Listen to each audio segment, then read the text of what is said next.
Okay, if everybody'd come in and take a seat, we'll try to get started so we can get out of here maybe. Give you just a second. Please shut the door back there also and tell everybody to get in here. I'm going to be a little testy. We didn't get to eat lunch. We went over at the restaurant and sat there, and at 5 after 1 we decided, well, it's better time we go. So we had to put on a few duds and everything. But I hope everybody's been having a good time. We're always glad at these summer conferences when the families show up with all their children and everything. Every place I look looks like my house. The little boy was set up down there in the hallway. He had all his toys spilled out on the floor, and he was really, really working hard. I've got 2 grandsons that do the same thing. That's where our living room looks all the time. But I'd just like to welcome you here to our conference. If you hadn't been here before, I guess you'll get a good education of what we do. I imagine most everyone just goes, comes for the kids, a lot of them. I've met some new folks that we had lunch with. Some of the secretaries are administrative assistants that work at the county barns, and she had her son or grandson with her. I didn't ask which one it was, but anyway, it's always a good time. This will probably be my last summer conference as president. Y'all may be glad of that, but that's okay. I probably will be too. But again, I'd just like to welcome you here. We'll do an invocation. Jimmy Westbrook will do that. Russell Earls will do our flag salute. And then we'll have our national anthem sung by Bill Baker. And I'll just let you guys rotate out as you do, and I won't have to get back up here. So welcome again. We'll see you around the next day or so, and sure glad you're here.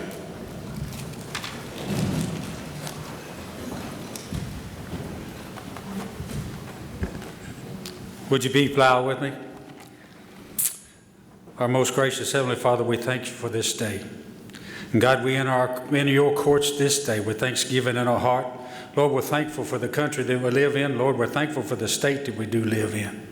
And God, as leaders today, let us always follow you first, that we might be better leaders of our family, and leaders of our communities, Lord, leaders of our county, Lord, leaders of this state. Because we know all things are possible through you. And God, we thank you for your son Jesus that died on the cross, that made salvation possible for us. We're so thankful today, God, that we have an opportunity to take a good breath of air and be free, Lord, for the men and women that are standing in harm's way this day in foreign soils and here on this land, Lord, to keep the enemy at bay. We're thankful for them that volunteer their services, Lord. We're thankful for ACCO, and we're thankful for the employees that put this together for us today to enjoy. God, we ask all these things in Jesus' mighty name. Amen. Flag salute. Join me in the flag salute, please. Attention, salute, pledge. Pledge allegiance to the flag of the United States of America and to the republic for which it stands, one nation under God. As you are.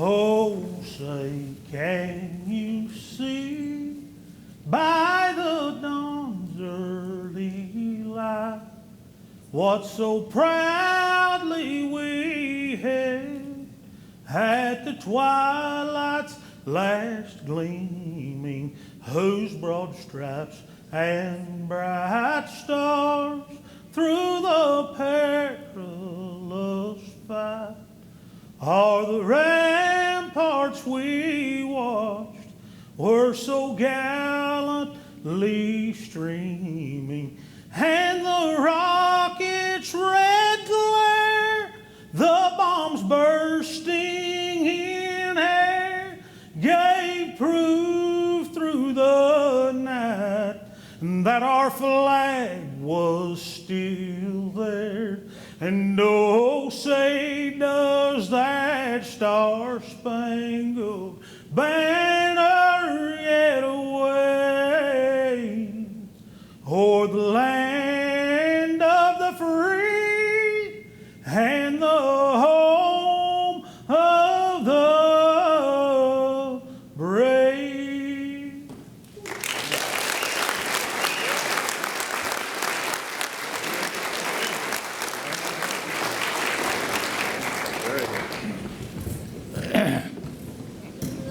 Thank you, Bill. That was certainly special. For many of you that this is the first time in our conference, let us welcome you again, as Doug said. I want to congratulate the courthouses across the state.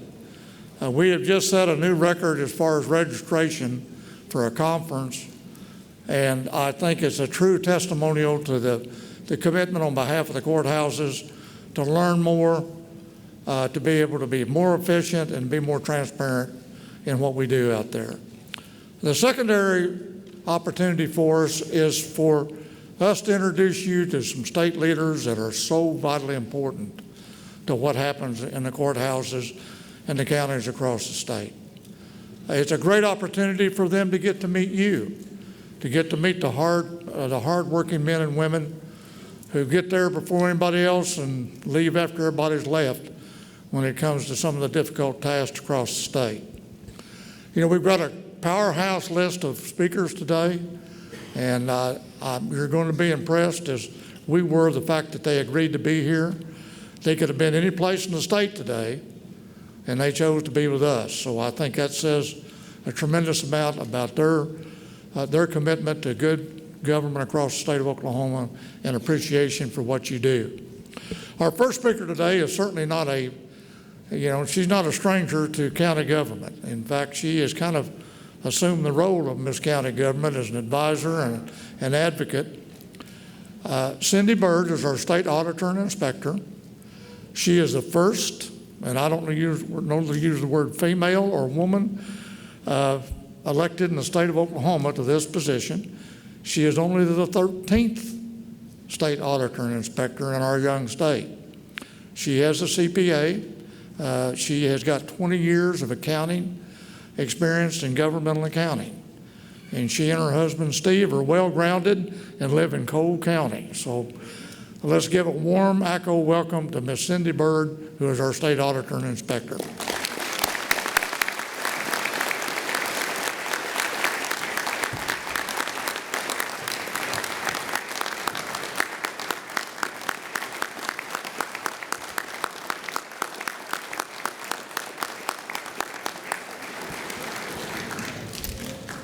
Thank you for that very, very warm welcome. I know you probably thought you heard enough of me earlier in the FEMA session, but I knew all of you wouldn't be at that session, and I just wanted one more chance to talk to you about how proud I am of you, of everything that you're doing across county government. Some of you are new and may not know me, so my background is that I did spend 22 years. I started really young in the County Audit Division, auditing across the state. So I got to see firsthand what your jobs were, what a difference you made to your constituents in your county, and how important you are in your communities. I've watched firsthand how you've helped people, how you've explained laws to angry citizens who walk in the door, and how you help them understand what the requirements are. And across the state the last couple of years, as I was campaigning for office, the first office I've ever held, nothing like jumping out on the deep end for a statewide office, I heard a lot about accountability and transparency. And I kept telling people, take a look at county government. You all are such an humble group of people, you don't talk about all the great things you do. And you need to start. I do appreciate your service. I do also want to mention that I have a few people here today helping me. Megan Winburn with my office, Nancy Grantham and Marla Latham at the back. And many of you already know Nancy and Marla. Megan is new. But I appreciate my staff. They help you. I hope you realize that we are only a phone call away if there are any situations that arise that you need help with. And I did want to just talk about a couple of updates. I hope most of you were here this morning whenever we were talking about FEMA, and I'm very appreciative to Gene for his foresight in understanding what we went through 8 years ago and wanting to make sure we did not get back in that same problem again. Whenever we had a lot of FEMA disasters, there was trouble reporting those expenditures, and it held up some of the county audits, which helped contribute to a backlog.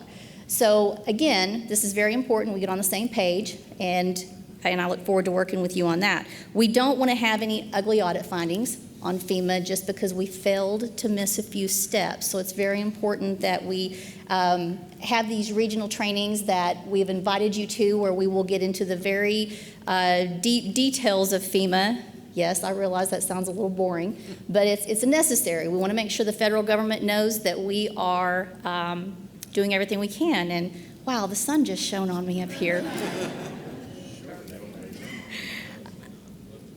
And we can't let these audits get behind again. So I'm also hearing a lot about county reforms. The public's watching you. It's very best that you let them see the great things that you do. It's never been more important to be our best. I will do everything my office can do to help you be successful in your jobs, but that's something that you're going to have to do too. It's important that you let the elected officials in your area and your constituents know about county government. You know, a lot of people don't understand everything a county commissioner is responsible for. They think a county commissioner is responsible for the roads, and it's so much more than that, as you well know. I got on a little bit of a soapbox earlier preaching about, you know, not or letting people know all of the segregation of duties and how responsible you are, so I'll not go quite there again. But I am going to brag on you for a little bit about the Accountability and Transparency Act. You are the only entity in the state of Oklahoma who is required to publish all of your expenditures, each purchase order you use, to the public each month in a newspaper. We don't get that kind of transparency out of any other level of government. You're the only one who has a completed audit every 2 years by the state auditor's office. And it's a more thorough audit than what a CPA firm comes out here and does, because lawmakers have seen the need for us to look at more things, and so we have all of these other statutes that we have to comply with, in addition to just doing a simple financial statement audit. So we're out here looking at many things that other entities aren't really scrutinized to that level for. We also do these surprise audits on you every year, where we come in and we look at every single penny you have to make sure it's properly accounted for and in the bank. That's another thing no one else does. You're also, and this is very important because you're the only level of government where the duties are properly segregated by the Constitution. Now that is something to really think about here, because if you look at county government, you have a county assessor who's out here assessing. But someone thought about, we don't want the assessor who's out here telling you how many taxes to pay or how much in taxes to pay to also be the one collecting it. So we have a separate county treasurer who handles all the money. And guess what? The county treasurer handling all the money can't spend any money. That has to go to the county clerk. And then we have a governing board up here who has to approve those expenditures. It's a great segregation of duties. And for auditors like me, it is music to our ears, because we know who's responsible for what. When you think about it, county government really mimics state government. And I say that because at the state level, we have a state treasurer. At the county level, we have a county treasurer. At the state level, we have OMES, who handles all of our expenditures. At the county level, we have a county clerk, who is strictly responsible for the expenditures of the county. We have the tax commission at the state level, and we have the county assessors at the county level. We have the governor and the House and the Senate at the state level, 3 different individuals. Then we also have 3 separate district commissioners who have to come together and govern. So I want you to think about those strengths that we have both at the state level and the county level and how important that is. And be proud of the job that you're doing, because I am proud of the job you're doing. I did pass out a flyer earlier. Well, I didn't. The ladies who were helping me did. It's the regional training. All of you know how to get a hold of me if you did not get a copy of this. It's very important. OSU has offered to provide 3 hours of continuing education credits for this. The first hour and a half will be nothing but on county updates. There will be a financial form that we're going to propose for sheriffs to start using to bring all of their funds together to budget in a more helpful way in their offices. We're going to have some updates for the county clerks and the county treasurers, and then we always love you commissioners to be there too, so we can talk to you as well.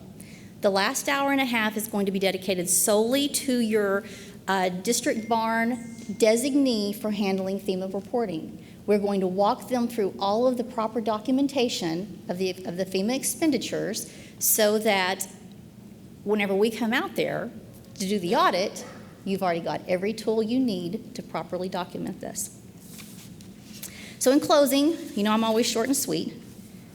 I just want to emphasize that I enjoy the working relationship that I have between my office and yours. It's very important. It helps us do great audits, and it helps us provide a great service to the taxpayers of this state. And when it all comes down to it, that's what we're most focused on. You're always welcome to call me directly. If you can't get help at one of the regional offices, you call my office. I do my best to return all my calls personally. Thank you for your time today, and enjoy your conference this week. I'll be around later after session if any of you have questions or would like to discuss any issues in your counties. And I just want to tell you, it is truly my honor to serve as your state auditor, and I will always be here if you need me. Thank you.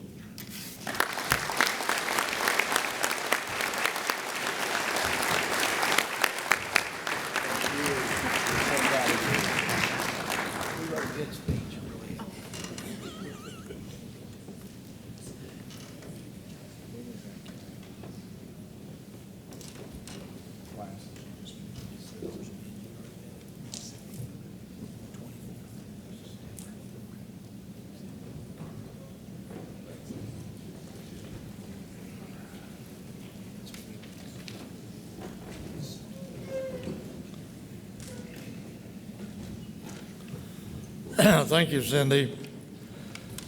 Our next speaker, although somewhat new to the legislature, certainly isn't new to Oklahoma. As a young man and a third-generation family-owned business in Grady County, Representative Brad Boles, who represents District 51, the state of Oklahoma, was elected in 2018. He received his master's degree in business administration from the Dallas Baptist University. He came back and became involved in the county business at the age of 24 and became the chief executive officer for that company. Built a tremendous company and increased the employee total and employment in his area to the point that they sold the company to a Fortune 500 company who now exists in Grady County, Oklahoma. He served as the mayor of Marlow, Oklahoma. He is so important to the county effort in the state of Oklahoma. He is the chairman of the County and Municipal Government Committee for the state legislature. He has a tremendous amount of accomplishments, and we would encourage you to read all the bios in our programs. I told them this morning that if I read every word, we'd run out of time before they spoke. But his other claim to fame, he has a wonderful family and was selected as Athlete of the Year for the state of Oklahoma, a tremendous baseball catcher from Marlow, Oklahoma, Representative Brad Boles.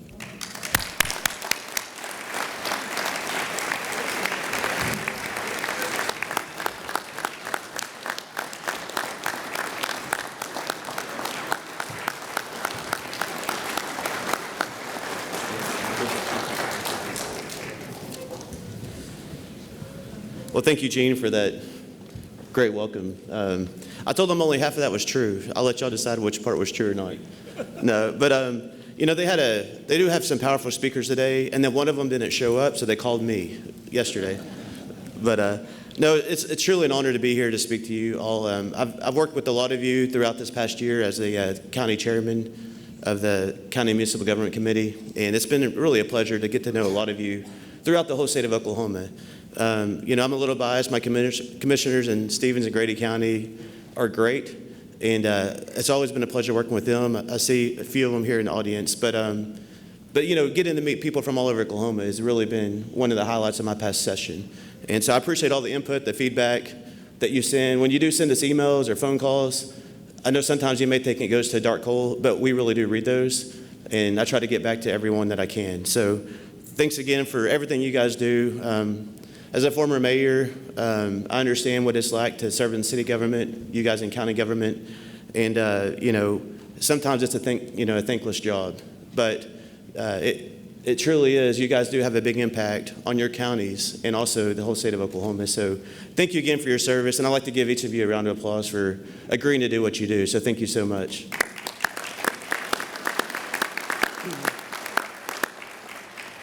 Then also I'd like to thank Gene Wallace and his team, Bill Case. They've done a tremendous job of advocating for you guys at the Capitol every day during session. If there's a bill affecting the county government, I can assure you I will see one of them in my office or on the phone calling me. And so they're always advocating for what you guys stand for.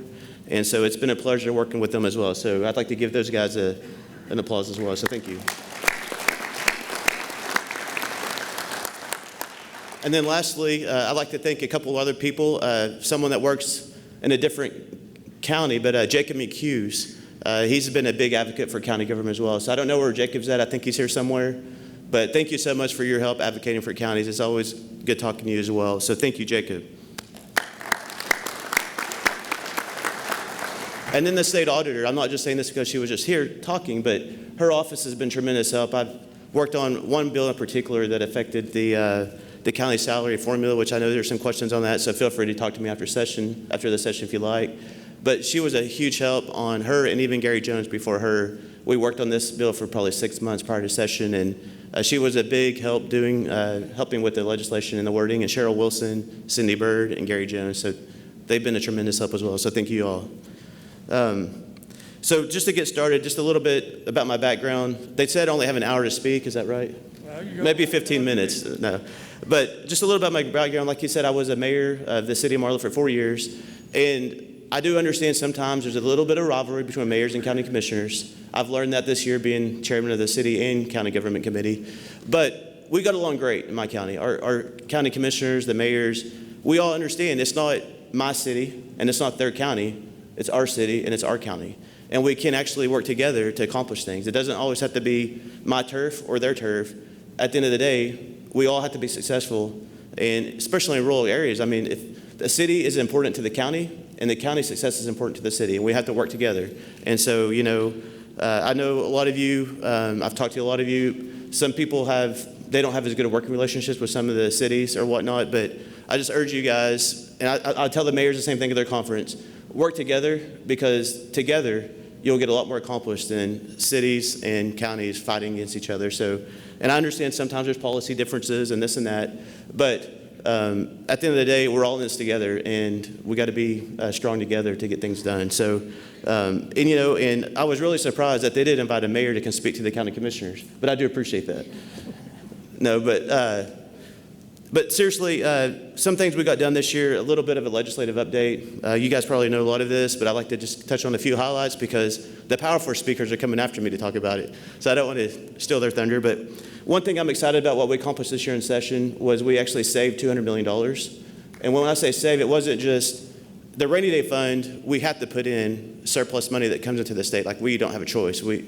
If it comes in more than what we projected, it goes to rainy day fund. But we literally, for the first time in maybe decades, we actually took money that we could have spent and said, you know what, instead of spending it, we're going to put this in our savings account.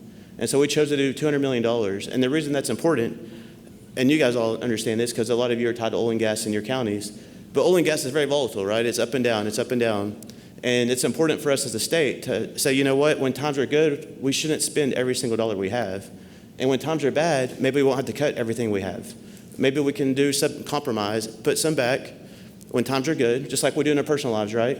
Put some back in the savings account, and then when the economy goes down, which it will, it's up and down, we have extra money set aside so that we can be more wise on our cuts in state government, such as the CRIB fund that you guys are familiar with. We don't have to do stuff like that in the future. And so I think that's a big accomplishment, and to do that, we actually have $1.1 billion now in the past 2 years, about a year and a half. We went from pretty much dead broke to now $1.1 billion in savings. So I think that'll pay off in the future if we can continue that discipline. When things do go south, which they will, we'll have enough money to put aside to keep core government programs that our state citizens depend on, such as funding county roads from being cut. So that's, I think, a huge accomplishment we have as a state this year. Another thing that we've accomplished this year is funding education. We gave teachers a pay raise for the second year in a row, which that hasn't happened in a long time. And we actually increased our education budget, where right now education in Oklahoma is funded at a higher level than it's ever been in state history. So we understand education is important to our kids, our grandkids. And if we want them to have opportunities and come back to our state after they graduate, we got to give them a good education so they can go work for employers in Oklahoma or become an entrepreneur and create jobs in our state. So I think that's very important. Something else we've done this year is government reform. We gave the governor a lot more authority on appointing directors of some of the largest agencies we have. You know, it's kind of like if you're a head football coach at OU, Bob Stoops, him coming to OU and saying, okay, you need to turn this program around, but you got to keep your offense coordinator, you got to keep your defense coordinator, you got to keep your special teams coach. They don't report to you, actually report to someone else, but we need you to turn this program around, right? That's kind of how state governments worked in the past. And what we've done this year is we took the agencies that had the high spending for the most part, and we gave the governor ability to hire his own person that he thinks can execute his strategy, because he got elected for a strategy. He went around the state, said, this is what I want to do. So now he needs the ability to try to execute that. Now, obviously, if the strategy doesn't work, it's up to the citizens to decide that next time around. But I feel whether it's a Republican or Democrat, whoever is the governor should have the ability to execute their plan that they said they would do. And then at the end of the day, they'll be accountable in a few years, just like you are at the county level, just like I am at the state representative level. And so that's important. Now, he doesn't have complete authority. The person he appoints has to get confirmed by the Senate. And so they'll make sure that they're vetting the people to make sure that it's appropriate. You know, it's not just brother-in-laws getting hired type thing. They're going to make sure they do their job. And then the House has opportunity to impeach that person if they get rogue, out of control, and the governor won't do anything about it. So we still have checks and balances there. But it's important, I believe, to give the governor, whatever governor, I say governor because, you know, governor sits to govern now, but this policy will go into effect years down the road. I believe they should have the opportunity to execute that strategy. And then lastly, a thing that I really think is important is we fully funded the DOT's 8-year plan and the CRB plan, and actually gave the CRB $30 million extra on top of fully funding it, which, as you all know, it has been cut in the previous years. So we're going to try to make up some of that this year, and then hopefully one goal I have, and we'll talk about this later, but continue to doing that every year to get back to where we were before the cut. So that's very important, especially in counties such as mine that has a lot of rural county roads. You know, the county commissioners, they get beat up a lot, as y'all know, but you only have so much money. You got to spread out among your entire county, and you have to prioritize. And, you know, obviously if money was no issue, you would fix every road, right? But we have to prioritize, and we need to do a better job and continue investing at the state level to you all to help do that. As far as county government wins, I would say, there's 2 bills that I was a part of this year that I'd like to talk about. One of them was a salary travel reimbursement. That hasn't been adjusted in 12 years. And as you know, the cost of driving, the cost of vehicles has inflation over the past 12 years. So we're able to pass a bill in the legislature that gave people that take that salary reimbursement for travel a $100 a month increase. So I think that'll be a help for some of you that choose to drive your own vehicles, and it saves the county the cost of having to buy a vehicle for their official. So that's one thing that I think was a big deal. And then the county official formula hasn't been adjusted since early 1990s. And I found there was a lot of discrepancies with that formula that was hard to comply with. And so I got with State Auditor Cindy Bird, and we went through, her team and myself went through the statutes and tried to clarify a lot of discrepancies that made it hard to comply with. There was a few areas where you literally had to choose, I'm going to be out of compliance here, I'm going to be out of compliance here. And, you know, you shouldn't have to make that decision. It should be pretty black and white. So we passed that bill, and it gives county government more flexibility. There's some counties that are actually getting paid above the formula. They didn't know it at the time. And this bill will help bring them back in compliance for some of those counties. And then also it gives the county government officials the opportunity to increase their salary, and I think it was almost 70% of the counties in Oklahoma. And so there's a timing issue because of the state constitution on when county government can actually do that. But, you know, we're working through those details with the state auditor for now. But at the end of the day, it's definitely a start. You know, it hasn't been changed since 1992, I believe. And whenever I filed that bill, I found out why it hasn't been changed since 1992. Because there was a lot of people, you know, wanting to know more about it. But I hope you guys will be happy with the outcome of that anyways.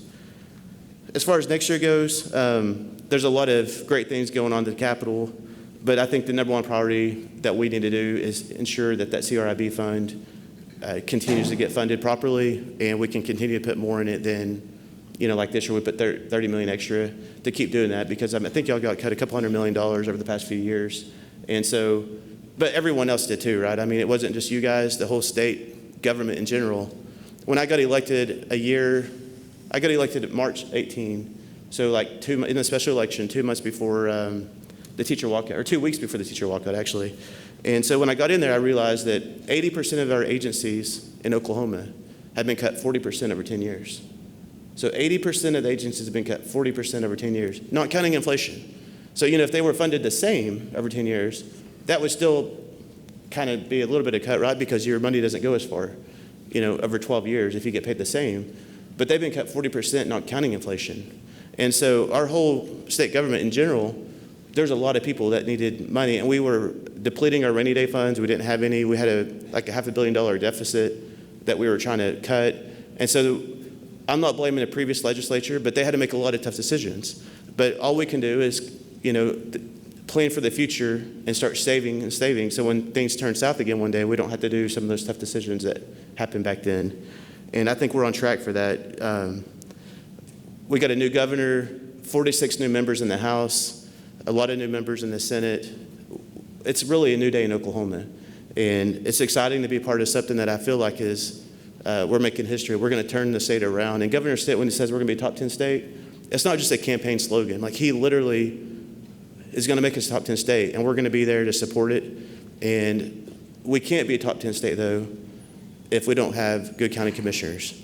And so you guys are a very vital part of that plan. And I just want to thank you for all your service. And, I'm looking forward to being a part with you all of turning our state around to be a top 10 state. So thank you so much for the opportunity to come today. And it's an honor to be here. I'll be here after the session ends, so feel free to come talk to me. But God bless you guys. Thank you so much.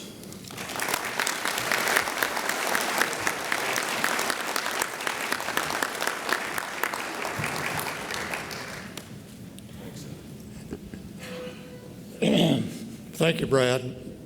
I think, as all of our speakers will tell you, when you're at the Capitol, it's super important to go by and visit with them. And not just because they represent their district, but they are actually Oklahoma representatives and Oklahoma senators. And they want your opinion from whatever part of the state you may be from. Our next speaker today, when we looked into the talent pool of inviting people to speak here today, knowing this is going to be a huge conference, I was really struck and amazed the first time I visited this representative's office. The one thing, or the two things that you look for in going and visiting with the legislature, is you want them to be brutally honest and ask the hard questions. And they do that. And that's what their role is your role is back in the counties. But our next speaker is Representative Todd Russ, who represents District 55. Todd achieved his degree from the University of Colorado in International Finance. He has an extensive background in being a CEO of banking interest in Western Oklahoma. And he virtually represent a major portion of Western Oklahoma. He has Ouachita County, Kiowa County, Greer County, Beckham County, and Rogers Mills County. So you can imagine how full his schedule is. And again, he could be any place, but he's here today. But we found that as we visited with him, he serves on a committee that's super, super important to county government. He is the chairman of the Appropriation and Budget Transportation Committee. So he is one of those key individuals that we really need to convince that what we're doing is right, and we're doing it in the most efficient and transparent manner. But so he is absolutely someone with a tremendous amount of background. In visiting with him, if you go by in his office, he's so gracious when you go by. In visiting with his constituents and his commissioners that are here today, he is so dedicated to his counties. He's so dedicated to his community and his family. Let's give a warm ACCO welcome to Representative Todd Russ.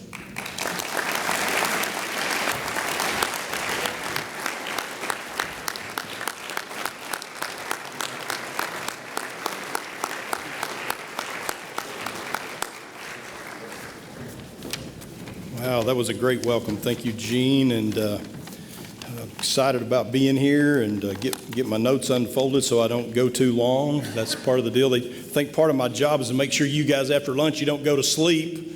I said don't go to sleep, so we'll see how we do on that and kind of go from there. Again, I want to thank you guys and everyone for letting me come today and say a few things. I'm very excited about being here, and I've got some exciting things I want to tell you about right quick. And saw a lot of my constituent county commissioners and told them hi, and I think there's several still here that I haven't got to speak to. Saw Bill Case. There's Bill Case. If you don't know Bill Case, I'm sure you do. Everybody knows Bill Case, but Bill is your liaison to the state capitol and does a fantastic job. And Bill has been around a long time, and he knows a lot of people, and he knows his way around up there, and everybody likes Bill. I will tell you, you probably don't know this though. We thought Bill was gonna die back some time ago, and I think he was even worried about it. I don't think he told you about it probably, but he was feeling really bad and just really concerned and afraid he was actually going to die. And he told his wife, says, "Sweetheart, we have got to go to the doctor. I feel so bad. I think I'm going to die." He said his back hurt, his vision was getting blurry. He couldn't digest his food well, and he had ringing in his ears. His arches had fallen, and he couldn't sleep at night, and he just several problems. So he said, "Okay, let's go." They scheduled a meeting and went to the doctor, and he went in to see the doctor. He says, "Doc, I'm telling you, I feel terrible. I think I'm going to die. I feel so bad." And he told him all the problems that he had, and he said, and the doctor said, "Well, you know, there's a new diagnosis out. It's something like this severe chronic fatigue syndrome for older people." He said, "That's a pretty serious deal, Bill." He said, "We really need to get on top of this. We don't want you to die." And he said, "Yes, doctor, I agree totally." He said, "Well, you're really going to have to rest and take it easy and kind of take care of yourself because this could be serious and we don't want you to die. And you're going to have to try hard to do that." And he said, "Well, Doc, I will." He said, "Could you talk to my wife about that? And she could help me out a lot in this situation if you'd talk to her, but it'd be better if you didn't." He said, "Well, sure, Bill." He said, "As soon as you leave, just send her in and I'll have a conversation with her." So he stepped out and she came in and he said, "Ma'am," he said, "Ma'am, Bill is really not feeling well, and I think he has a serious diagnosis, and we don't want him to die, and we really need you to help him, and I think you could help him a lot, and I'm going to ask you to do a few things if you don't mind. For starters, if you don't mind helping Bill kind of get back on his feet by fixing him breakfast every morning, if you could, fix him good, healthy breakfast, and fix him a home-cooked dinner at night. We want to get his nourishment back up and get him nourished. And while you're at it, if you don't mind, go ahead and maybe pull down his blankets for bedtime. We don't want him, being stressed and nervous when he goes to bed. We want him to relax and sleep and get a lot of rest. We've got to get Bill back on his feet so he doesn't die. And also, it'd be really important if you could carry out the trash so he don't have to get out in the heat and do all those things, and bring that poly cart back off the curb at the end of the day. And one more thing, if you could mow the lawn for a while and not have him mow the lawn, or at least have someone else do that it would be very important for his situation, because it's a very, very serious situation. And she looked at the doctor and said, "Thank you, doctor." And so she walked out and they left, and Bill and his wife got in the car and got on the freeway and headed out. And Bill looked over and said, "Honey, I know she was in the doctor's office for several minutes. What did the doctor say?" She looked over at him, kind of had this kind of gruff look, and turned her head back the other way and wouldn't answer him. Goes, "Now, honey, no, this is a serious situation. Please tell me what the doctor said. This is very important." And she turned her head and looked at him and said, "Bill, you're going to die." Thanks, Bill. I appreciate your expense on that. I've been wanting to tell that for a long time. I had a better one, but I couldn't tell it. Now let's talk about your counties. Let's talk about a few things. I'd like to talk about a few things that we've done in the legislative session this session, and kind of go over some of those. And then I'd like to share just a couple of things that I have for my vision for your future as it relates to county government, and kind of go into those things. Before I do that, can I tell you, I take my hat off to you as county commissioners in this room for getting through this last spring. How about that? those spring rains and the flooding problems we had. And I know my district and nearly every district in this state was devastated by the flooding and the rains, and I think most of us are still trying to recover. So I take my hat off to you guys to get back on your feet, and eventually we'll get there. And you're doing a great job, and I appreciate you and appreciate all my county commissioners. Very important. Let's look at some of the things that we did in the legislative session this year, and just a couple of things that I'd really like to point out. Of the highest of those was the first bill that I filed this last legislative session, and it was a supplemental bill to give county government a $50 million supplemental on top of their apportionments for the money that we had taken back in the previous years. And as you know, in county in politics and in state and county government, there's a compromise that takes place. I filed the bill for $50 million. I am on the committee with the A&B Chair, Kevin Wallace, Representative Wallace, and at the end of the day, I was able to actually come up with $30 million instead of the 50, but it sure beats losing it. We were able to get $30 million, and I co-authored that bill with Chairman Wallace, and was so excited to have that happen. And maybe that's a start for the future, and we'll look forward to some more in the future too. Also, we passed some other bills that may not, and Representative Boles had told you some of the bills that he championed, and what a great guy to get to serve with, and you've got a great guy looking out for you there in county government, and has done a great job.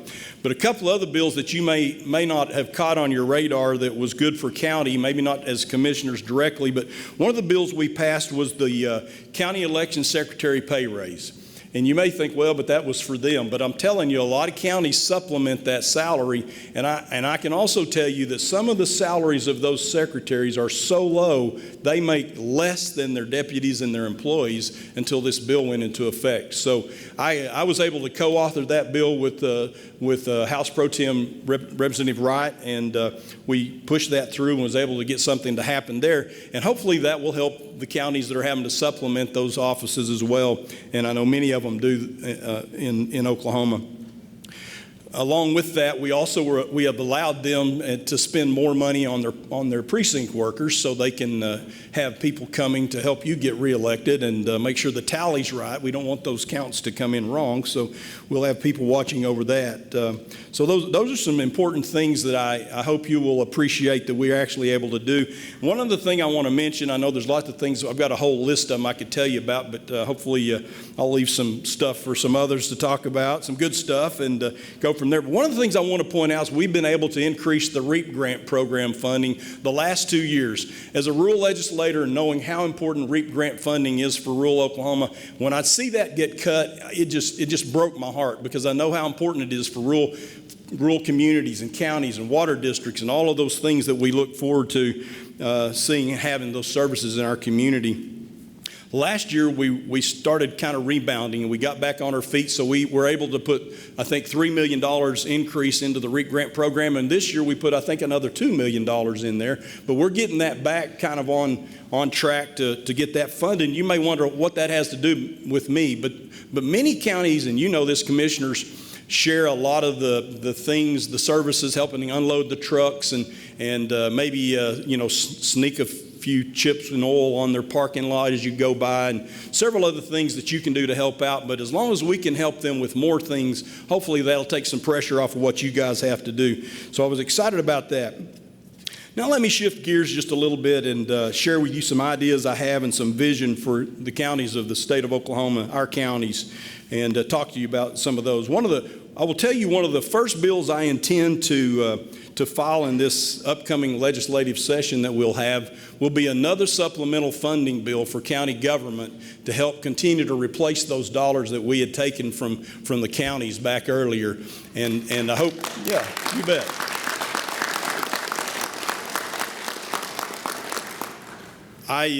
As kind of a senior member, I can't tell you how painful that process was, and some of you know, but it was some of the hardest times in my tenure, and I hope the state of Oklahoma never sees or goes through those types of situations again. I know there's a lot of misunderstanding about how that process was happening for counties, and we thought one thing and ended up the governor's office thought another, and things like that. But hopefully I can be an active player in getting those dollars back to you, and not stop there. We'll look for other things that we can do to help continue to see that happen. How many of you know that maintenance costs seem to just keep going up? Does it ever surprise you when you send out a bid or you try to get a project ready to go, and boy, you're hoping, man, I hope we can do it for this. I hope we can do it for this. And you get the bids back in. It's like, my cow, this was a bridge, not the Empire State Building, you know? It's astonishing. Yes, costs are going up. Maintenance costs are going up. Here's one of the ideas I have. I would like to partner with you to work the next session to lift the cap on the apportionments that the counties have from the motor vehicle fuel tax. Yeah.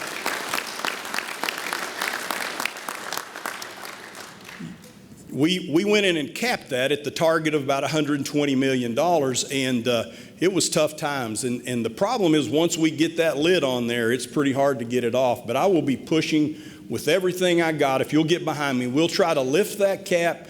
And if we can't get the cap completely off, maybe we can raise the cap and change that and make some progress a little at a time, and kind of move the ball, one down at a time. That'll be very important for county government, because it was astonishing to all of us, the legislator, the commissioners, everybody, on how that apportionment filled that SERB fund and the dollars that actually went into that. When that was originally created back in 2006, the target was $120 million. There were years that fund had $250 million in excess of that, and lots of money that it was able to build up. And I would like to see you able to have that opportunity again, to have those, not just those original project funds at the $120 million, but some extra cash is nice every now and then to kind of get ahead. Kind of, when times are good, you want to get ahead. So when times are bad, that you have to put things on pause, you don't get so far behind that you can't catch back up. So work with me, and let's partner to try to move that politically, and see what we can have happen on that. Another place that I am going to focus on a little bit, and I've talked to Bill and Gene and different ones. I think we've had a little discussion about this, and you guys may not be as familiar with this particular fund, but it's the Emergency Transportation Revenue Fund, and that's a fund that's it's not directly funded. You have to all chip in, and you have to take part of your dollars to put into that. And the reason that account is so vital is that's where you put your matching dollars for FEMA when you have the springs like we had this year, and there'll be matching dollars in there to pull down those federal FEMA dollars and some other things like that, anything like that would come up. You had $10 million saved up in there, and I'm sorry to tell you that we went and took that with some of the other money that we took, because it wasn't earmarked for a specific job. I will do everything I can to get that money back in there for you, and try to help you restore that account and have it on standby permanently, so we can't go in and take that money away from you after you've done the due diligence to put that money aside. So let me wrap up with some maybe a unique idea, and even a challenge to county commissioners, and that maybe you could consider your role in rural communities as an economic development leader. You say, what does that have to do? I'm so busy taking care of all the stuff I got right now, I don't have time to do anything else. But I want you to stop and think a little bit about rural Oklahoma. Look at the trends that we're seeing in rural Oklahoma when we're seeing the mass exodus to the urban metropolitan parts of our state. We're losing population dramatically in rural Oklahoma. I mean, I serve in the House, and I have 5 counties. I have the largest House district, except for the Panhandle district, bigger than a lot of the Metro Senate districts, because the population's becoming sparse, and we've actually lost a House district, moved it into the Piedmont-Yukon area from out where I was, because of the lack of dense population in the rural parts of the state. So maybe we could kind of keep an eye out as leaders in your community, as commissioners, on the idea of economic development and those things. So let me just spark your thought on how that might happen with a couple of questions, and I'll leave you with this. Are there some areas that we are leaving on the table that could help us attract economic growth back to rural Oklahoma? Be thinking about that. Keep an eye out for those things. You meet a lot of people in your capacity. Do you look for opportunities to invite people and businesses to come to your county? That's important. You're the person they want to know in your county. You're the county commissioner. You are a big deal in your county. That's important. You have a special influence there. Are there different kinds of projects that CERB could help you accomplish that are now holding you back that may be outside their legal ability to pursue? Maybe there's some things we need to think out of the box on. Are there things that we in the state government are causing or doing that hold back or restrict your ability to attract and recruit economic growth?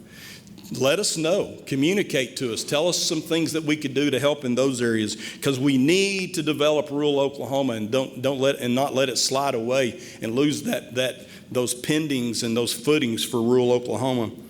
You are in a unique position to see opportunities and ideas that no one else may see. Don't discount that as county commissioners and people of county government. You are a vital component of leadership in rural Oklahoma and all of Oklahoma. As I close, I'm challenging you to partner with me and the state legislature of Oklahoma to make the counties, the communities, and the families a better place to be, and by doing that, you will strengthen the entire state of Oklahoma. God bless you, and God bless Oklahoma. Thank you very much.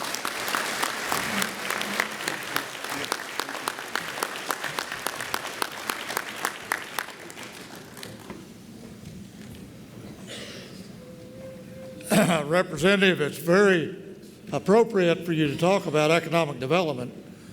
In our October conference, we're looking at bringing experts in on economic development and bringing all the tools that the legislature has given the counties in the form of trust, economic development trust.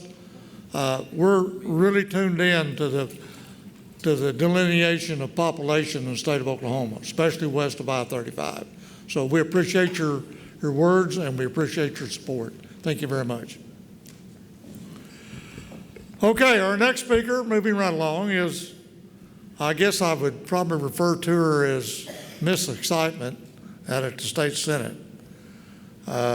She doesn't remember this, but I remember it very vividly. The first time I met her, as many of you know, I'm a gearhead when it comes to race cars and cars. I met her, and I think it was her father-in-law, at the Coffee and Cars, which is a huge collection of cars on the first Saturday of every month. And if you love cars, that's the place to be. But she was there, and someone said, "You know who that is, don't you?" And I said, "No." I said, "Well, that's the state senator at the state capitol."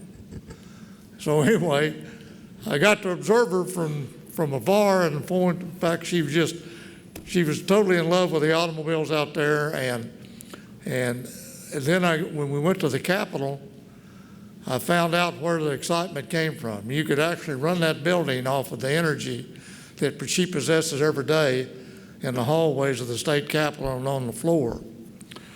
Senator Stephanie Bice, she represents District 22, which comprised of Oklahoma and Canadian counties. She has a degree in marketing from one of the greatest universities in the state of Oklahoma, Oklahoma State University.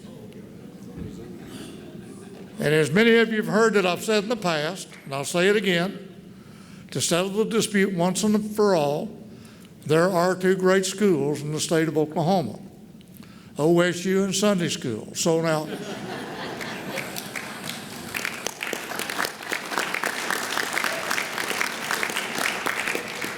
if you've got graduating grandchildren, I just got hit in the back from someone back here. But Stephanie serves as the assistant floor leader for the Senate. She's another one at the Capitol when we go by her office. I mean, she asks the brutally honest questions, but the wonderful thing about it, once she's convinced that what we're saying is right, she sticks with us. And she is a warrior, not only for us, but she's a warrior for her own ideas at the State Senate. Let's give a warm welcome to Senator Stephanie Bice.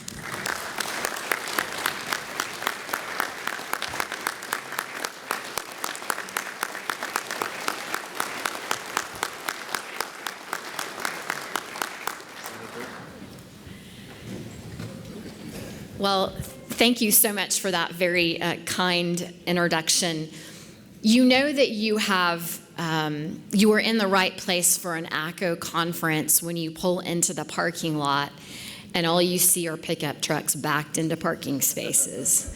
So I knew I was in the right place. Thank you for the warm welcome. As Jean mentioned, my Senate district encompasses Oklahoma County and Canadian County, so a little bit of a contrast from my colleagues previously representing rural counties. I'm actually sort of an urban legislator here. Elected in 2014, and a little bit of interesting tidbit about me, when I was elected, the pro tem at the time, Brian Bingman, gave us a survey and said, what are you interested in serving on committee-wise in the Senate? And looking through the list, one of my top priorities was transportation. And there were two reasons for that. The first one was I represent a district that is growing exponentially. It is likely the fastest growing district in the entire state, if not the top two. But the other reason is that I've always been interested in transportation because my grandfather was an engineer for ODOT and actually designed some of the cloverleafs on I-40. So I was fortunate enough to be put on the Transportation Committee, which is a policy committee, my first 2 years. And then the second 2 years of my first term, I was given the privilege of chairing the Appropriations Subcommittee for General Government and Transportation. Now, the downside was, as many of you recall, my first term with 2015, 16, and 17 were pretty tumultuous years. Our state budget was in crisis. We were cutting agencies. We were borrowing money from ODOT and from CIRB and others. So it made it for a difficult couple of years there. But I think we've made the turn. And as was mentioned previously, we've been able to replace some of those funds. And it's been a good thing for the state. I want to also thank all of you for your work, diligent work over the last couple of months as it relates to the weather. It was amazing to me to see counties come together to address the crisis when we had all of this flooding across the state. It was really amazing to see. I noticed on the news many afternoons or evenings you would see the governor visiting your counties, talking with your communities, and trying to figure out how can we address the road and bridge issue across the state. And that was really important. I think he was showing all of you that he's committed to making sure that we make this the best place possible for all of us, for you, for our families, for our kids, and for the future. There's a new control bridge in my part of Senate District 22 that's near North MacArthur. It's a thoroughfare that goes near or is on the pathway to a high school in my district, and it often flooded. And these days on social media, when you log on and parents are upset, they're commenting about the roads being closed in the area. But I was really excited and thankful to be part of the grand opening of that bridge a couple of months ago. I guess it's been a little while ago with Commissioner Ray Vaughn before his retirement. And that bridge was really tested during the July rains. We had significant flooding in the northern part of Oklahoma County again. But it held up as it should. And it was exciting for constituents to know, hey, you don't have to worry about the bridge being closed down or the thoroughfare being closed anymore. To that point, we also had in District 3 in my area in Canadian County, we had a lot of flooding. And so much so, one of our state highways, State Highway 4, actually washed out. And I went and met with ODOT. Fortunately, we'd already been given an emergency declaration, and I know you've talked about that previously. That was important because the county commissioners were able to really get on that project and get it repaired. And I think within a few days, less than a week, that main thoroughfare, which connects really Piedmont to Yukon, was back open. And that was important because there are a lot of people that travel that highway through the area, and having to be rerouted through other spaces was pretty challenging. As was mentioned, I'm currently serving not only as Assistant Majority Floor Leader, but I was given this last session the honor of being selected as the State Senate Finance Chair. And what that means is I'm actually over tax policy, which you may not think it impacts counties, but it really does. Because when you talk about things like economic development, TIF districts, opportunity zones, all of those things can have an impact on municipalities and counties. This past session, we mentioned, our Representative Russ and Representative Boles mentioned earlier, the $30 million back to CIRB, and that is a good start. We're turning that corner. But I want you all to know that your calls and text messages to your legislators are really important. I don't think people recognize how invaluable the information that you're providing us can be. And it's not just the county commissioners that we're hearing from. We often hear from other county employees, as well as constituents, but those are important conversations to have so we know what's going on and what needs you have, whether it be transportation-wise or, as was mentioned earlier, paying precinct workers more, paying county election board secretaries more. Those are things that are really important, and we have to be mindful of that. So I want to encourage all of you to be sure to reach out to your legislator and have those conversations. I've heard over the last couple of years people say, well, I'm uncomfortable contacting my legislator. I don't really know them. We tend to be some sort of enigma at 2300 sometimes. The reality is every single one of us, just like many of you that ran for county office, we're just people that wanted to make a difference. And we put our name on a ballot and we knocked on a lot of doors, and here we are. And so don't be afraid to reach out to us and ask for help, ask for support, and ask for advice, because we want to serve all of you as well.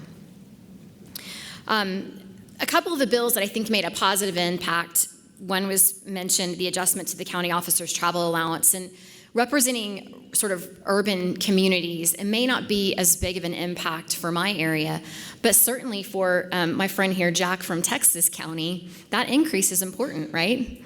It makes a big difference when you're having to drive across that huge county. So that was an important thing for the Senate. We also had a county employee savings plan adjustment, House Bill 1257, and then an adjustment to the county clerk preservation fee. And again, those are things that are all a direct impact on all of you. Before I wrap up, I also want to make one other comment. I'm looking around at these fantastic folks on the stage, and there's something missing.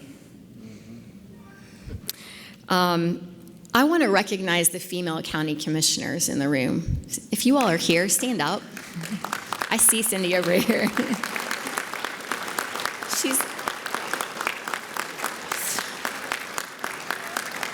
Ladies, I know what it's like to serve in a capacity where it's mostly men.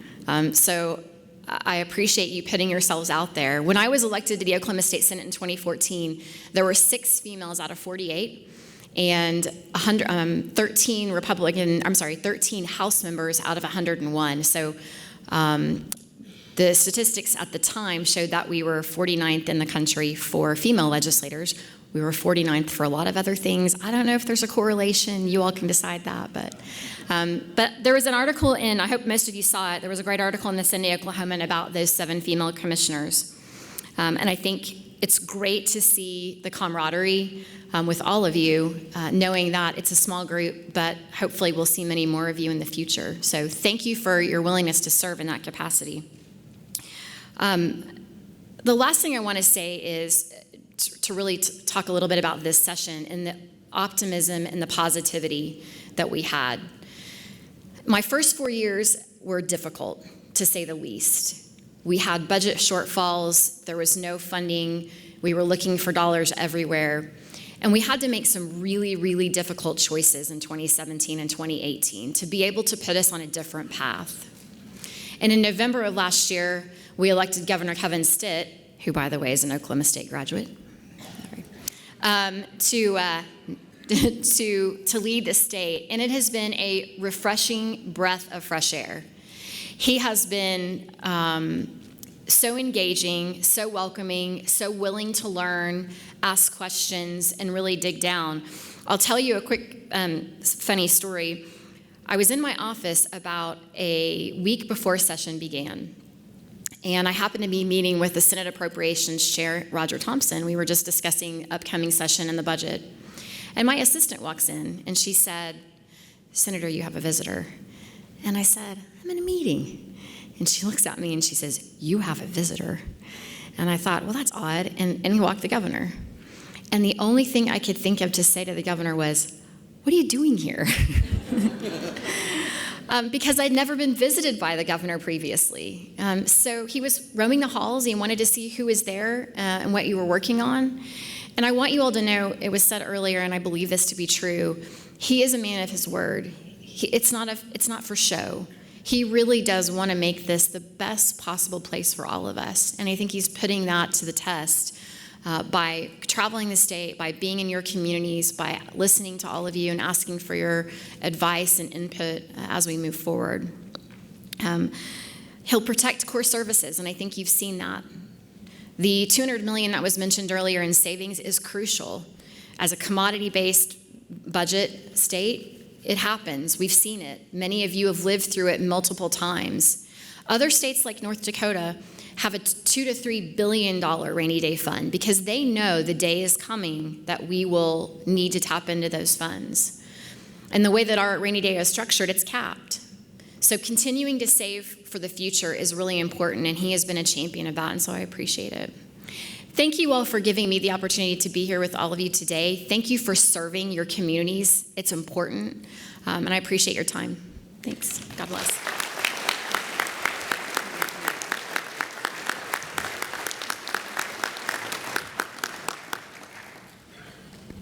You can see why she was picked by one of the national groups as one of the 52 most influential state leaders in the United States. So we really appreciate you being here, Senator, and it's a great job. Well, as everybody knows, our family conference, and for the legislators that are here, I think it is noteworthy to make it very, very clear. Our conferences are actually funded by the vendor program that we've got put together in our vendor hall and the vendor memberships. So we're able to take those funds and not public funds and able to put together these great conferences for not only education but advocacy across the state. But this conference specifically is dedicated to not only the families but public safety for all the employees across the state of Oklahoma. As an elected official, there isn't any greater fear than having to call somebody or go to their house and tell them their loved one isn't coming home that night from injury or something much worse. And so it's with this motivation, this conference is dedicated to that totally. By having your spouses and your children in the room, we feel like that you need to express to them every day when they leave there, please be careful. You know, you're the only one we got.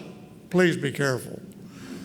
And in pursuit of that, our next speaker comes to us from our good friends at CompSource, who works with us in the workman's comp coverage in the state of Oklahoma. Scott Sloan is the risk manager for CompSource. He has a master's degree in public health from Texas A&M. He has devoted over 25 years of his life to risk management and control on behalf of workers across this country. So with that, let's give a warm welcome to Scott Sloan of CompSource.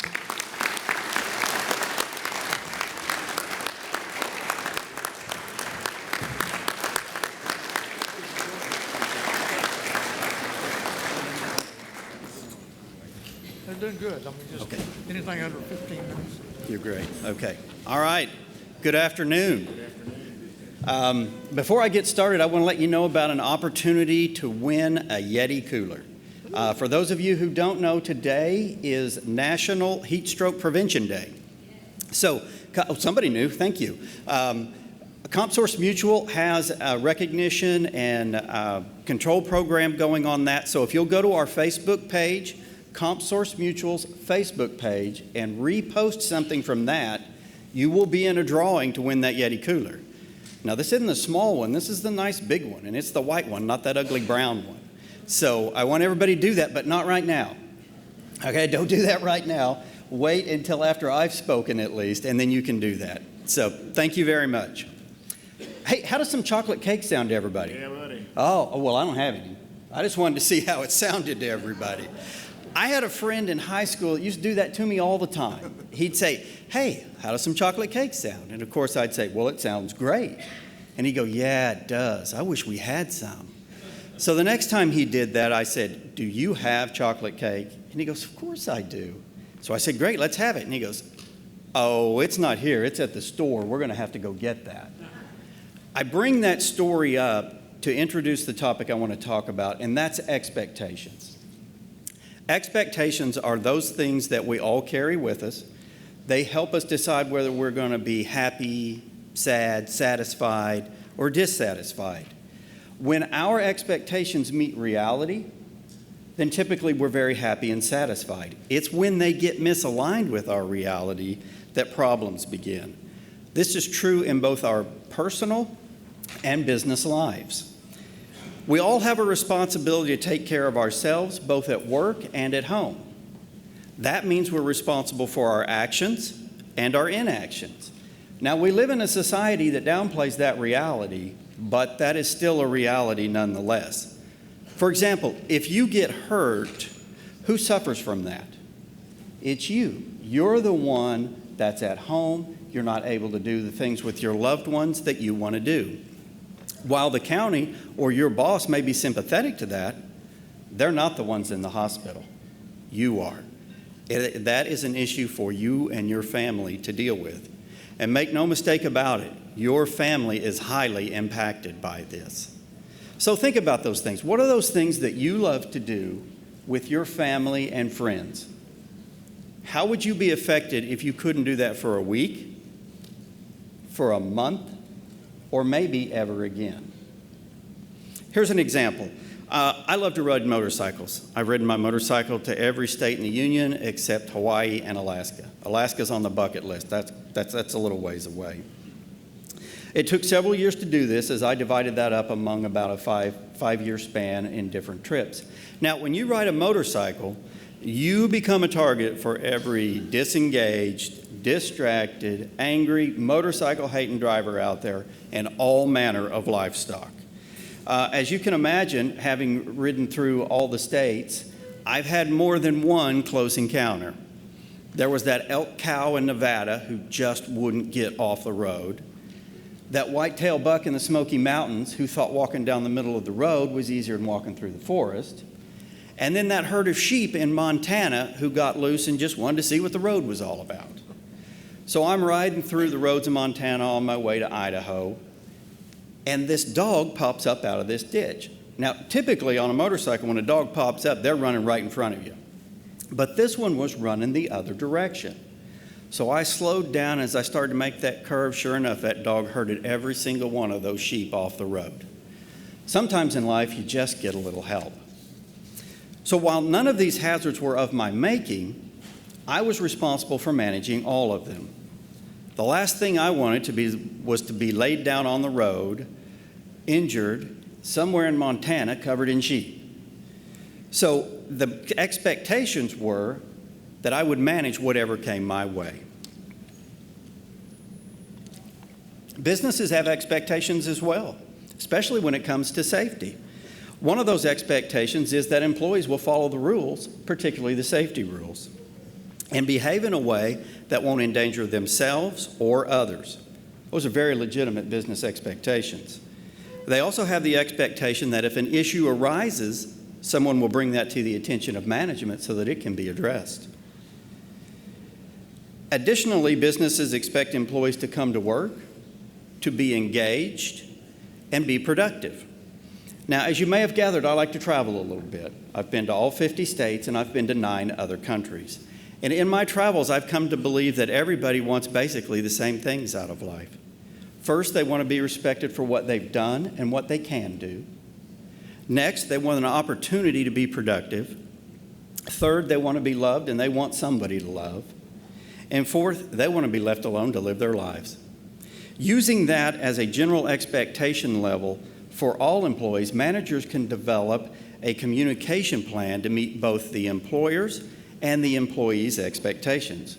With regards to safety, This means ensuring safety rules and work practices are communicated to the employees and that nobody is ever asked to do anything knowingly unsafe. Here's an example of what I mean. As Gene indicated in my introduction, I've been in safety a long time, and I've seen some great examples of safety, and I've seen some really bad ones. The bad ones usually break down to what we have here is failure to communicate. It's almost always that. Sometimes it's the employees who fail to bring it up. Most of the time, it's management who either failed to communicate it or identify that to employees. One of the most egregious cases I ever saw was with a policyholder, not a CompSource policyholder, that ran a truck cleaning operation. They used high-pressure water and hot water to clean out the inside of trucks. They just hired this young man, 18 years old. This would be his first job out of high school, the job that would get him from his parents' basement out into the world and start his new life. So he starts this job, and his first assignment is to clean out the inside of a tank trailer. His boss tells him to go back there. All right, use the pressure washer. We've got the manhole open on the top. We've got the back open so the water will drain out. Don't get in there. You good to go, kid? Well, he's 18. Of course he said he was good to go. That's what he's always going to say.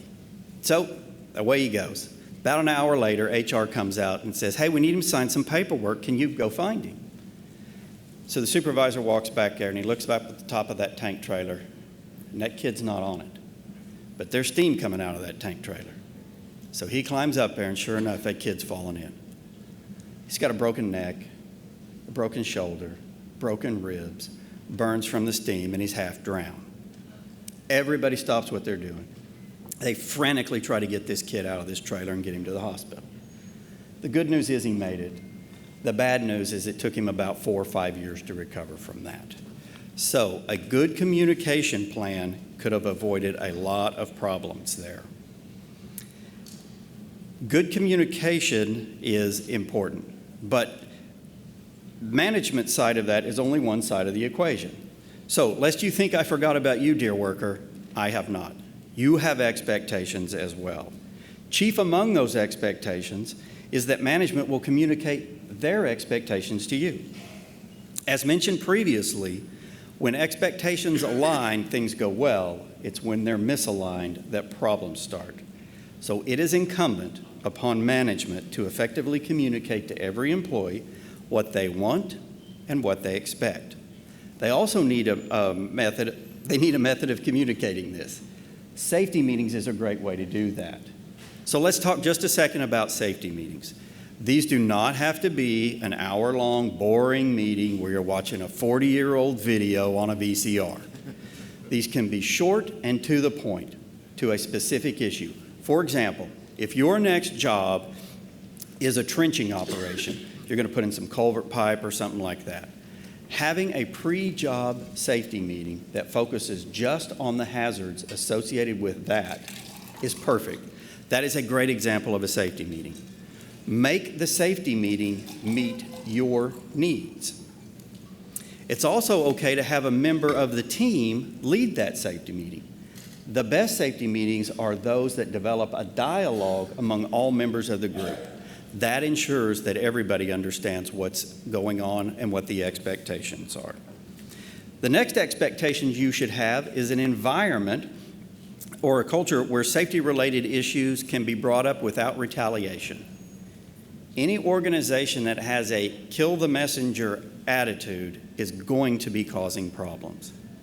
So managers, this is part of the previous expectation you had that workers would bring up issues. So it is vitally important that you are open to that.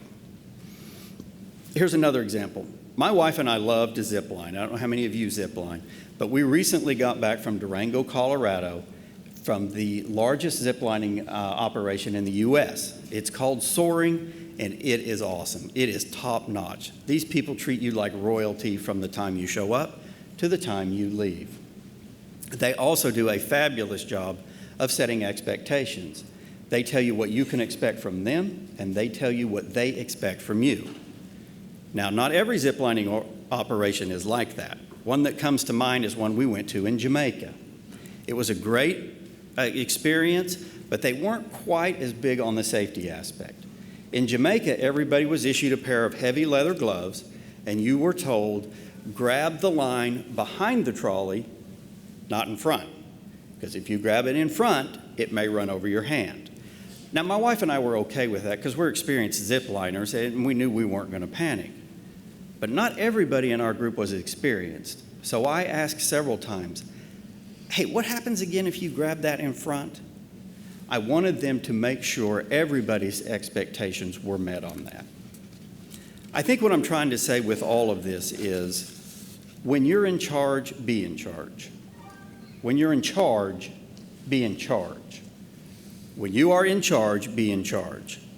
So what I mean by that is when you're in charge of something as important as your safety or somebody else's, be in charge of that. Don't let somebody shortchange you. Don't let somebody rush you. Make sure you have met your expectations and everybody else's expectations, because safety is too important. The flip side of that coin is when you're not in charge, don't be in charge. Let somebody else have the win. Don't steal their thunder. Let them be successful. Now, that can be tricky for people who have been in a leadership role all of their lives, but it is important to do that because that builds a culture where everybody is valued, safe, and can be successful. Expectations are those things that everybody carries with them. We often don't think too much about them until they're not met. And on a rare occasion, they're exceeded, and then that's a really good day. But aligning the expectations with the situation is what keeps people calm, it keeps them satisfied, and it keeps them happy. Employees have the primary responsibility in this, and that is setting the expectation and communicating it. But workers also have a responsibility of making sure when they don't understand that they're heard and bringing up issues if they haven't been addressed. Finally, if you've set the expectation that there's going to be chocolate cake, please have chocolate cake. Thank you very much. I appreciate your time. Have a great conference.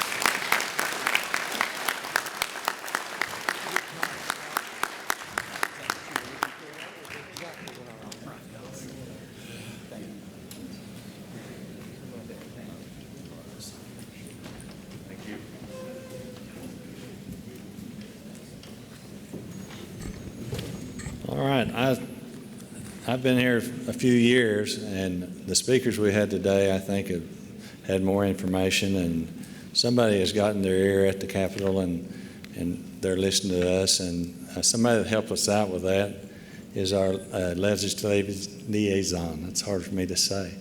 But Bill Case, would you come up and give us an update on our legislation?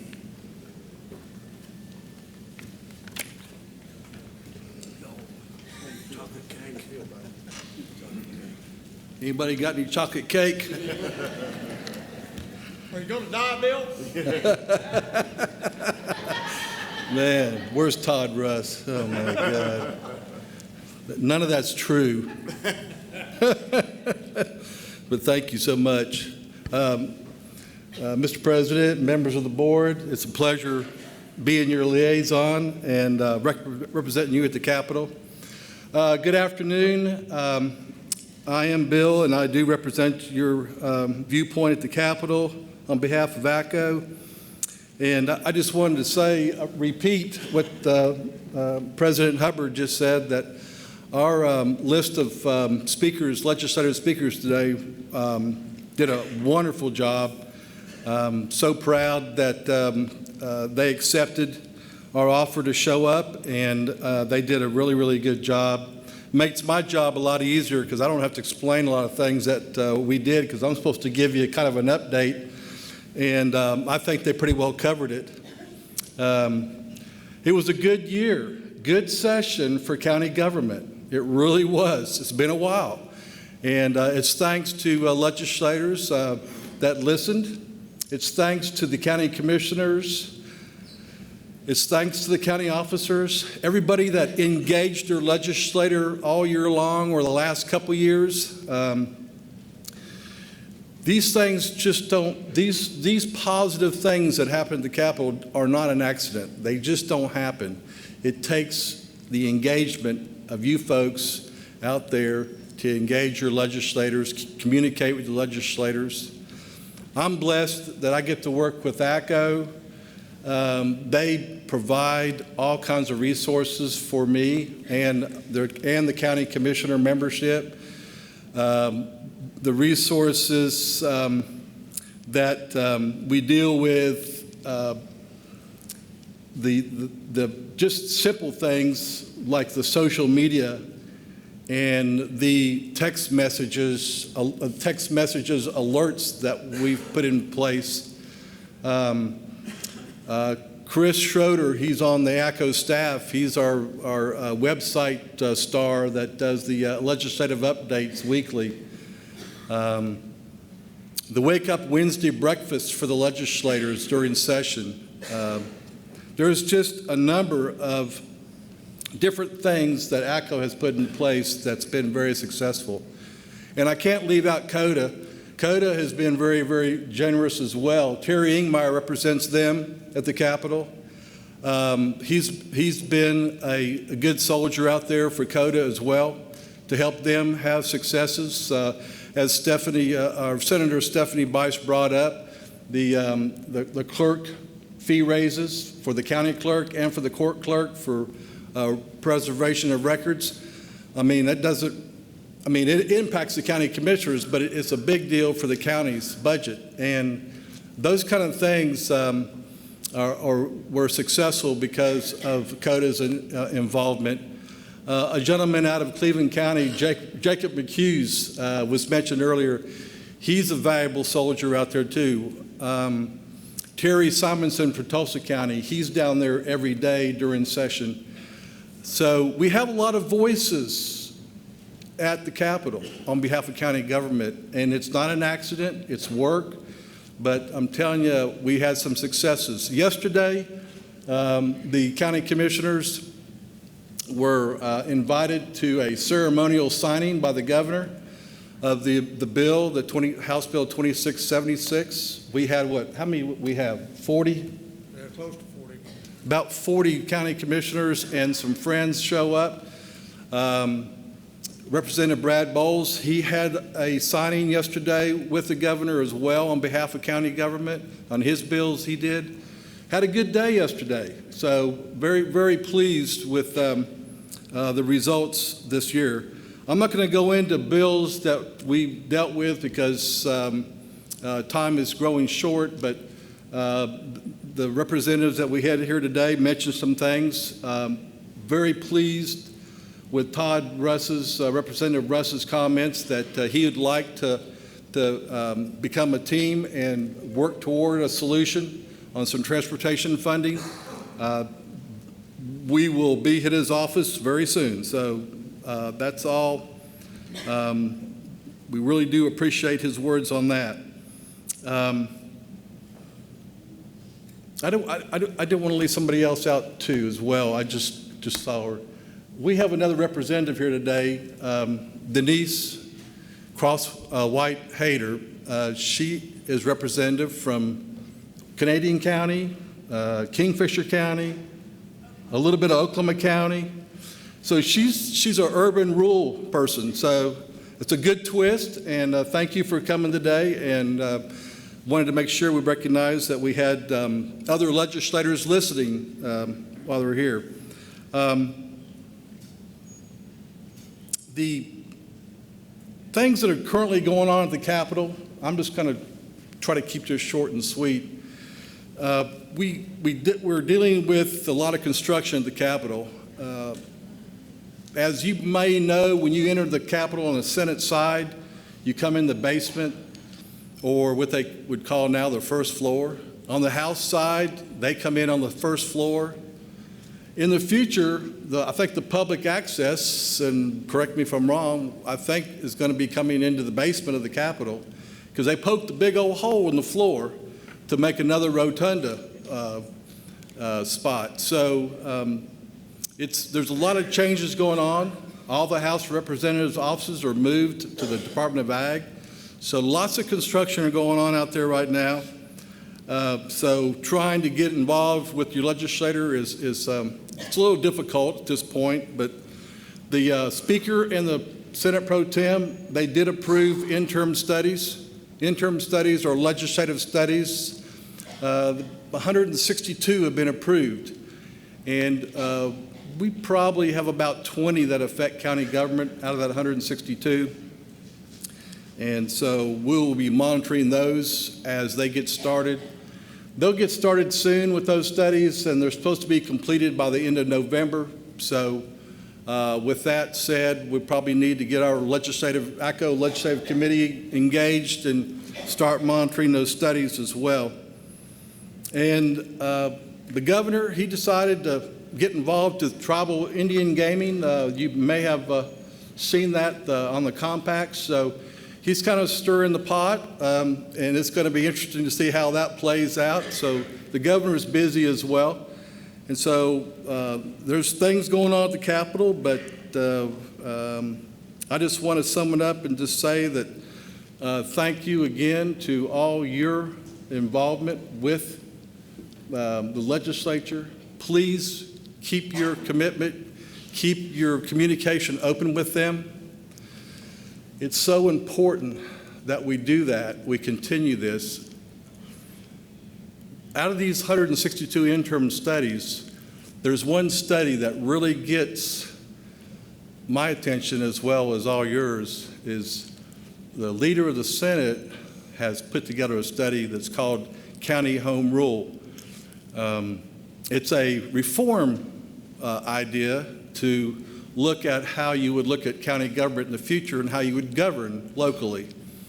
And it could impact the cities as well, but it's an issue that is important to some that would like to give county government a further look at how they're governed. It's been 100 years or 80 years, but the thing is that it should be a concern to every county officer, any person that supports county government. You should all be alerted to this study. I'm not sure when the study is going to occur, but I will be asking the senator to make sure that the county government has a seat at the table to listen to some of the ideas. This idea surfaced over the years many times. We've heard it many times over the years, but recently, as last year, it became a reality when they filed a bill, and the language and the idea came out of the Tulsa area, and so we kind of know where it's coming from, but want to make sure that we have a seat at the table. So be sure and be alerted to that. We will keep you alerted and engage your legislator when it's timely. Again, it's a pleasure serving you folks, and I'll be around the conference if you have any questions. And again, thank you legislators for being here.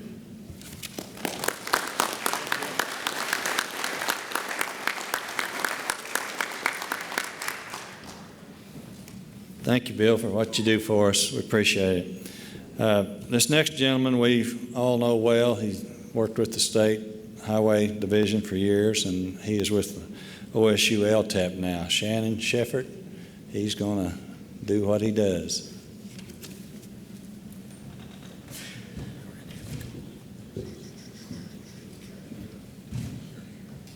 Hey, Shannon. Hello there. Hi, buddy. Good to see you guys. Thank you all very much for this opportunity to be here. My name's Shannon Sheffert with the OSU LTAP program, Local Technical Assistance Program. One of the things that's been such a blessing for me is when I started this job, this opportunity, it's not a job, it's something I have come to love here, is taking these classes and helping present these classes. I'm learning every time I put them on. I don't put all the classes on. I've had the opportunity to work with some very good folks that do help teach these classes. I'm learning in all of them, but even on the classes that I do get to put on, I'm learning in them every day. Yesterday I was putting on a work zone safety class, and as we were discussing some of the answers on the tests there, it's like, I think we need to look at that a little bit different. Yep, that's correct. I'm learning as I go along. That's what's really been fun about this. One of the things that was real interesting to me, Gene, is the first day I took this job, I was like, okay, what did I just get into? The next 2 days, I was with the new commissioner training. Okay, I'm right back with my people again. I felt great about that. And all right, I'm wonderful, love it here. I just want to tell you real quickly about some upcoming classes, and then what we do want to do is present. We have 6 new Road Scholar folks that have completed their requirements, but on our upcoming classes, and we've got a real full schedule here, August, September, and October. We've got a lot of things coming up. Some wildland fire classes we're planning on, excavation safety classes, basic concrete class, pavement preservation class. We've got some Federal Highway Administration everyday counts classes that are coming up there that I would say apply a little bit more to the urban areas than they do to our rural areas on the Safe Transportation for Every Person STEP program. But we also have another one that's reducing roadside departures.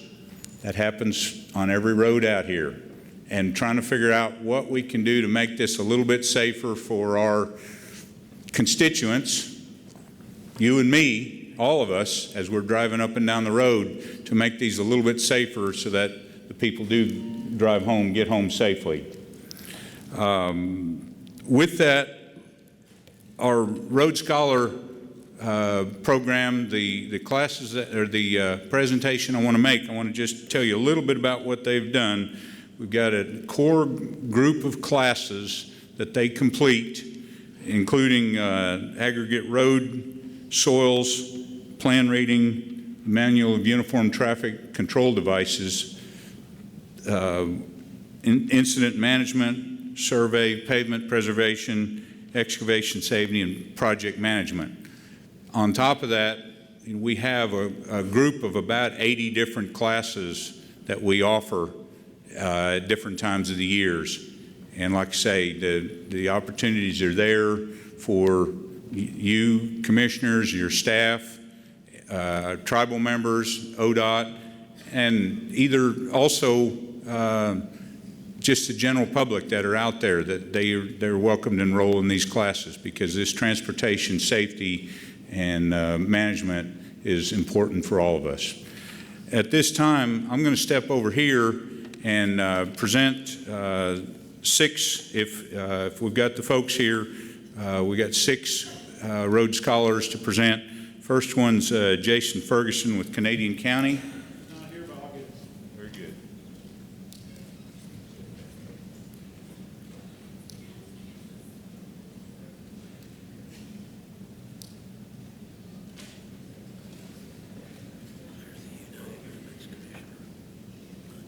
And I'm usually pretty loud in the classes. Probably don't need the microphone on this. Sam Strecker, Garfield County.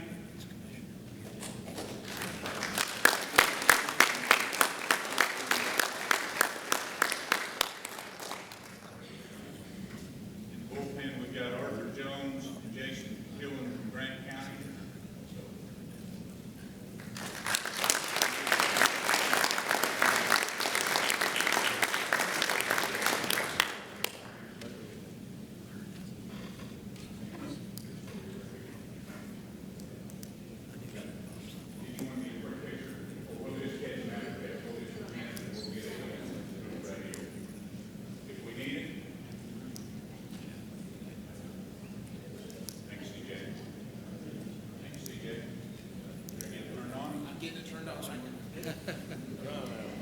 Yeah, we're just kidding about giving it.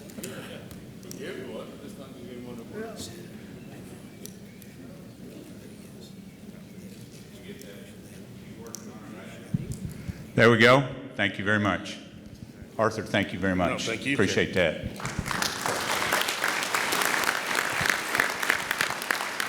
Jason?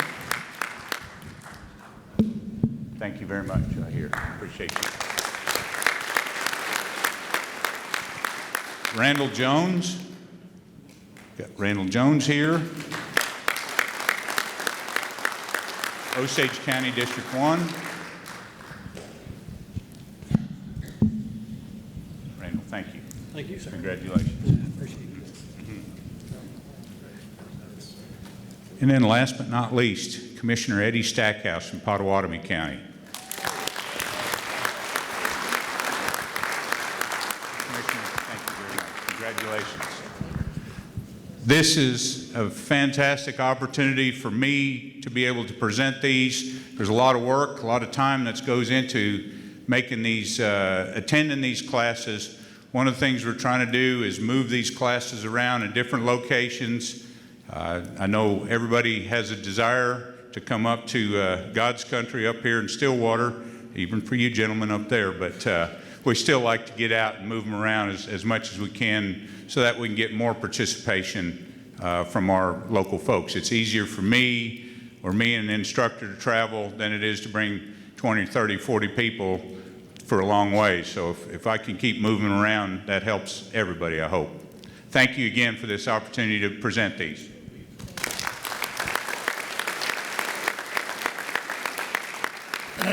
If I just like to get our Rhodes Scholar folks over here, we'll take a picture after a bit. Okay. Terrific. Well, thank you, Shannon. You know, Scott was really a motivator a while ago when he talked about motivation and expectation. And it kind of reminded me of a story that I heard the other day, that there was a brand new preacher who went to a small town near Webbers Falls, Oklahoma, by the way. And he was riding his brand new bicycle around town, kind of looking at the town. And he run across a little boy that was dragging a shiny new lawnmower down the street. And the preacher asked the little boy, said, "Son, what are you doing with that lawnmower?" He said, "Well, I'm going to take it down and trade it for a bicycle." And the preacher said, "Well, you know, that's strange because I just moved into parsonage down here and the lawn really needs mowing and the grass is kind of high and I really don't need this bicycle anymore. Why don't I just trade you this new shiny bicycle for that new lawnmower?" The little boy said, "I think that'd be fine." So with expectation, as Scott said, they made the trade. About 2 hours later, the little boy riding his little bicycle, brand new bicycle around town, and he rides up on the preacher down in front of the church's lawn, and the preacher's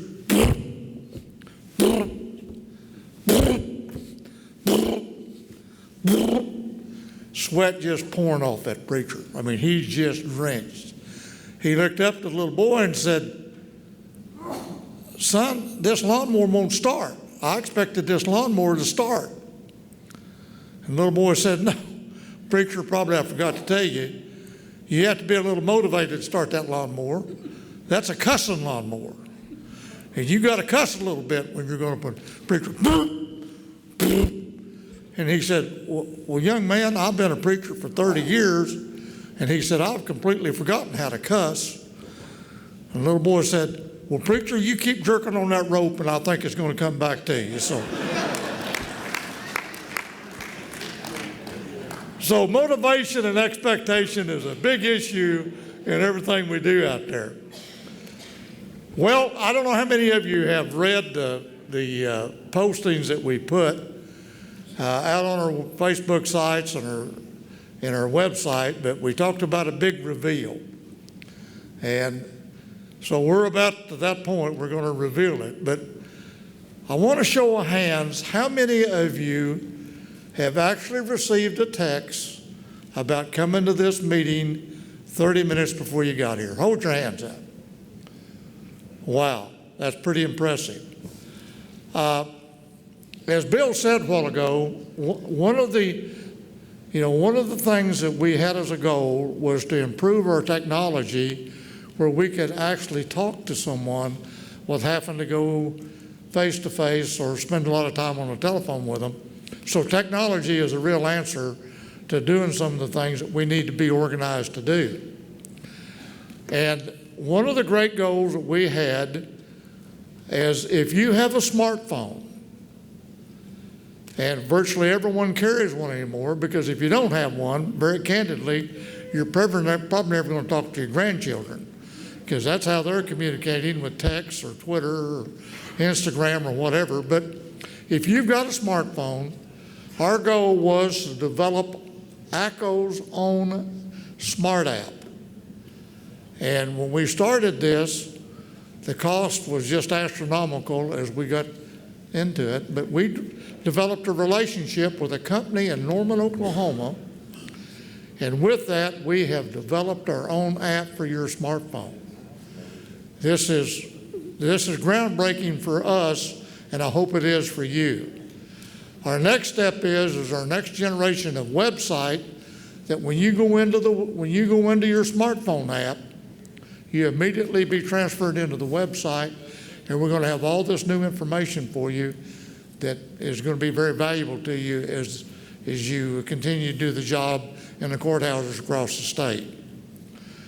But one of the great deals is that we hired a young man who came into our office about 8 months ago, who came from a marketing background and understands the IT very, very well. And so we assigned him the task of putting this app together, improving the websites, and setting up the opt-in provision that you got before you come to this meeting.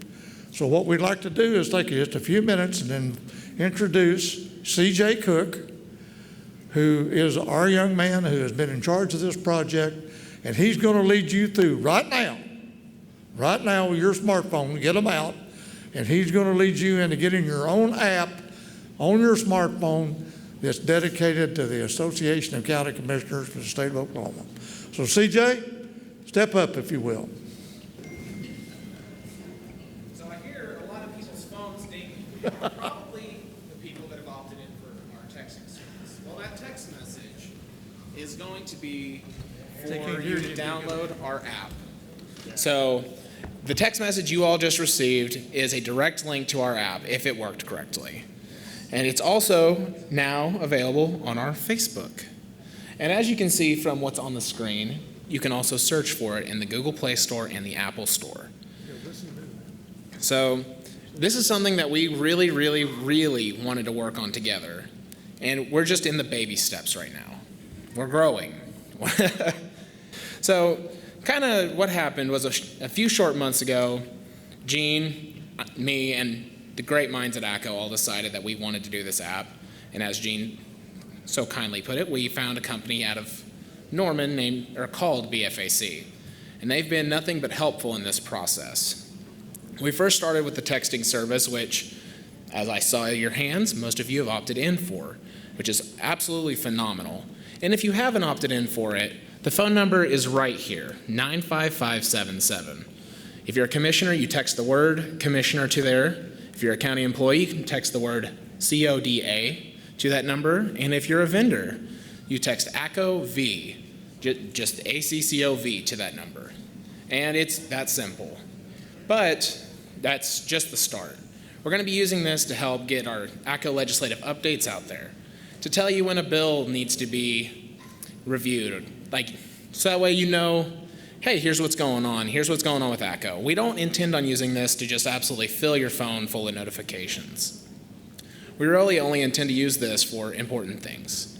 So if you're looking at your text messages now, all you got to do is, depending on which device you have, whether it's an Apple or an Android, you click on the appropriate link, and it'll take you directly to your respective store to download the app.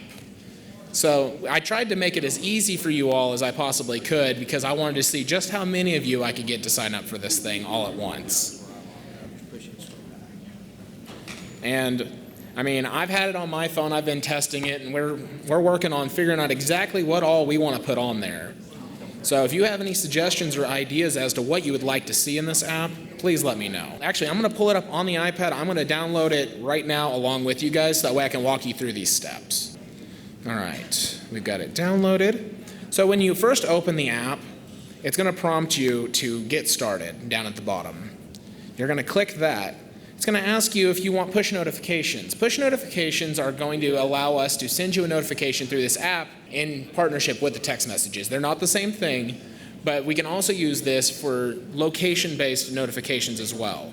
So for the people that are here, say we decide to do something special, we can send out a notification that says, hey, you're at the ACCO Summer Conference. Come to Ballroom E, and we have something here. So you'll hit allow for that. It'll ask you again. You hit allow for the Put Us on the Map tab, which allows it to access your location services. And then you want to become a member. You'll hit OK, and it'll ask you if you want to sign up with an email, sign up with Facebook, Twitter, or Google. We tried to give you as many options as possible because most people either have Facebook, Twitter, or if you have Gmail, you have a Google account. Or you can sign up with your own email. So we're just going to go ahead and hit sign up with Facebook on mine because I have my Facebook logged in. And then after that, you're in, and you'll notice that we have a bunch of stuff along the bottom. We have our memberships. We have an option for you guys to send us an email if you have a question. We have our calendar of events easily accessible to you guys. No longer do you have to go to our website and find it. And it'll take you directly to our calendar of events online. You also have access to our social media from there. You can go to our Facebook or our Twitter easily. And then there's also the More tab, which shows you a little bit more of what we have available on the app right now. We are working on growing it. We are open to suggestions, so if you have an idea that you'd like to see on there, shoot us an email through the app. I'd be happy to hear what you have to say and figure out what we can do to make this app the best it can possibly be.